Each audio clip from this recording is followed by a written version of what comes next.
Hello travelers and welcome to Moab, Utah. Moab is known for its craziness with jeeps and bikes and adventuring, and also for two national parks, Arches National Parks and Canyonlands National Parks.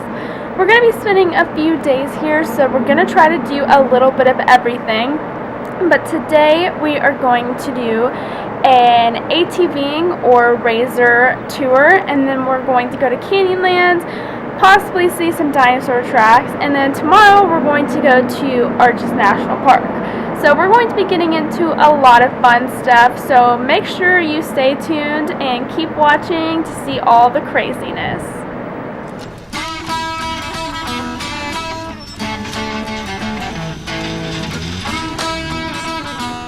Moab is known for its adventure. Whatever you want to do, you'll be able to find it here. That's exactly why we decided to start off our time in Moab by jumping on a razor and seeing the backcountry.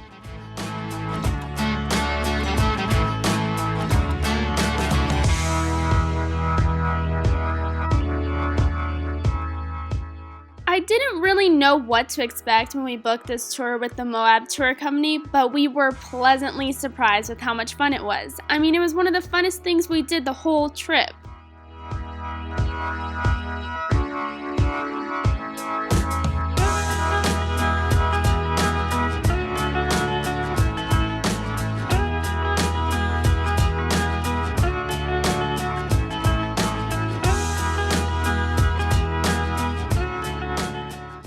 We got speed, fun, and great information about the area. The tour guides are awesome, they're very knowledgeable, and they know what they're doing. I definitely recommend booking a razor, Hummer, or ATV tour for some fast fun in Moab.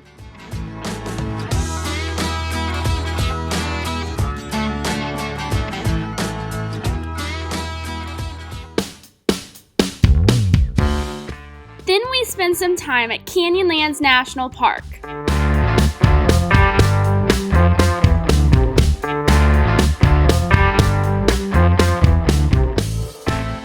So I just wanted to give you guys a bit of info on Canyonlands. Canyonlands National Park is one of the 5 national parks in Utah. So yes, there is 5 of them in Utah. This is one of them. Canyonlands is a pretty cool park, but there are 2 parts of it. There are the Island in the Sky and the Needles. The Island in the Sky is what we're at right now, and there are 2 entrances to both sides, and they are on opposite sides of the park. So just know that when you're researching when to come to Canyonlands and where to go to in Canyonlands, just know that there are 2 entrances, and you will have to, probably go separate days.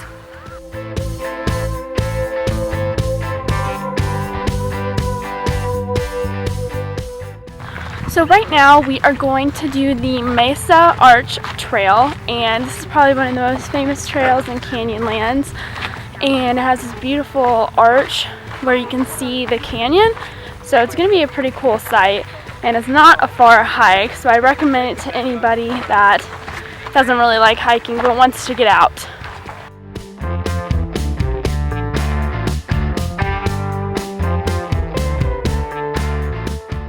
Okay guys, right behind me is Mesa Arch. It is absolutely beautiful, and you get a beautiful shot of the mountains through the arch. It was a very small hike, so I definitely recommend it, and it's a beautiful view of the canyon, so you get a beautiful view of everything.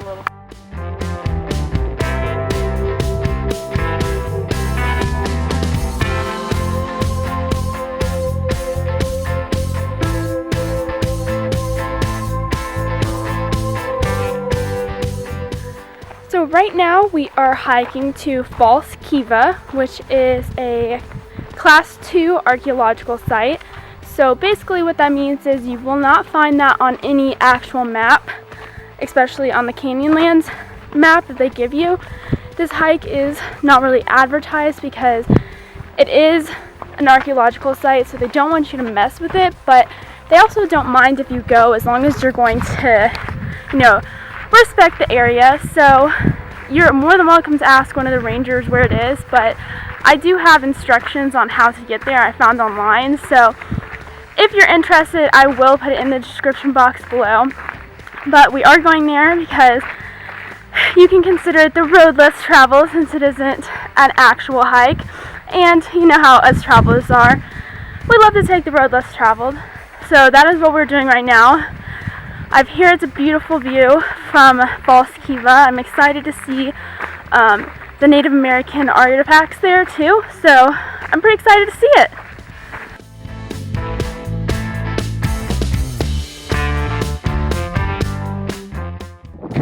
Alright guys, so if you can believe it, this is the trail right here, and do you guys see the alcove all the way in the top section?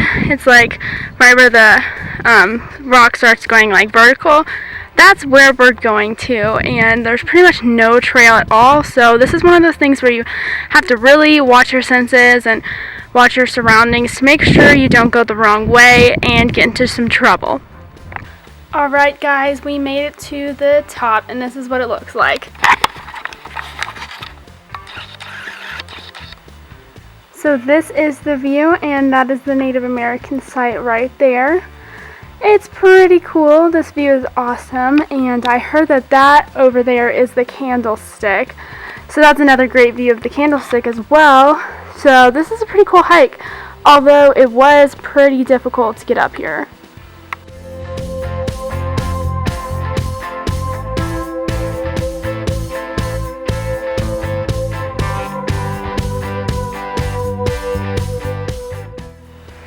Jamie just found this ammo box right here that was behind this little stack of rocks, and we opened it and found out that there's this little notebook where you can sign your name and just kind of write a note or two about the area. And it also has archaeological site etiquette, so if you are curious and you don't really know how to act around these kind of places, totally understandable. This is an everyday thing. So you can always look in one of these pamphlets that they provide, which is actually awesome that they provide this for you because some people just don't know. But this is pretty cool, and I'm going to sign our names on this.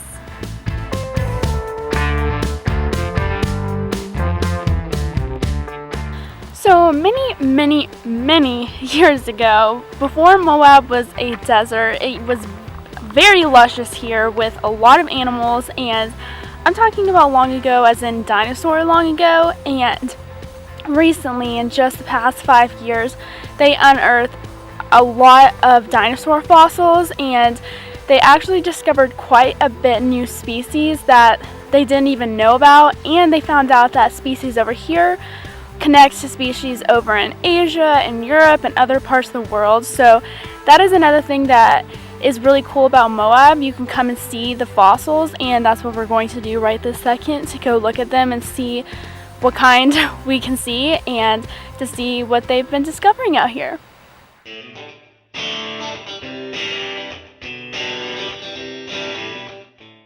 The next day we went to Arches National Park. This national park has over 2,000 arches located in it, and it's absolutely stunning. So you can actually see why it's a popular place to visit in Moab.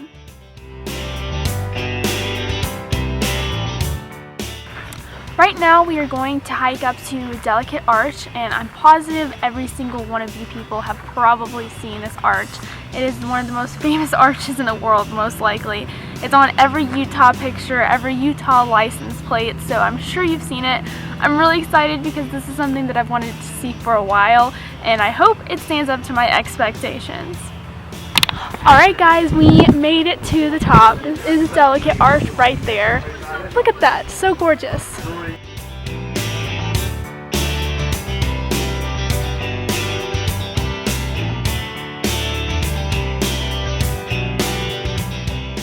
The hike to Delicate Arch is 3 miles long and is quite strenuous at some points, but seeing the arch is so worth it.